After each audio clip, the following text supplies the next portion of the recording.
شادي دغه غونډې دی لکه د دې حالاتو وخت د دې مناسب دا تیر الیکشن نه مخکې ما دې لیکلی و هغې په وخت کې خر که یو بادشاه کو د ځنګل د ځناورو خر که یو بادشاه کو د ځنګل د ځناورو نو پته به یې ولګي د ژوند د دې ملګرو خر که یو بادشاه کو د ځنګل د ځناورو نو پته به یې ولګي د ژوند د دې ملګرو او سویه چې د سپي په ولقه ورشي دی به یې خوري که نه ګډه چې میلاو شي منظرې به یې ماتوي که نه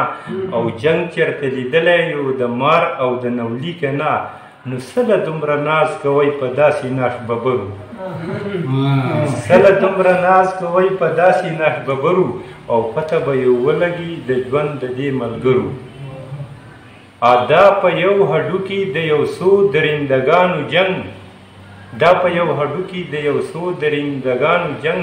دا د خلاصېدلو نه دی دا دی د لیوګانو جنګ او لاس کې تبرونه د دې سم د کسابانو جنګ دیله وهل غواړي خره څا دا منځ د ښکرو پته به یې ولګي د ژوند د دې ملګرو او ښکرې پورې نشته خو زه ښکرې ورته وایمه ښکرې پورې نشته خو زه ښکرې ورته وایمه خوی پکې د خرو دی ځکه خرې ورته وایمه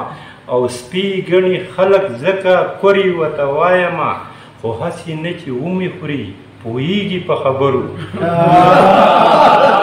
هسې نه چې ډېر خوري پوهېږي په خبرو او پته به یې ولګي د ژوند د دې ملګرو او هسې نه چې ومې خوري د سپو څه پته نه لګي هسې نه چې ومې خوري د سپو څه پته نه لګي پټه غوټه کوي د لیونو څه پته نه لګي او ورځې دي مشکوکي د بادرو څه پته نه لګي خو خیال د ټیک کرم محمد کرمه په کنجرو او پته به یې ولګي د ژوند د دې ملګرو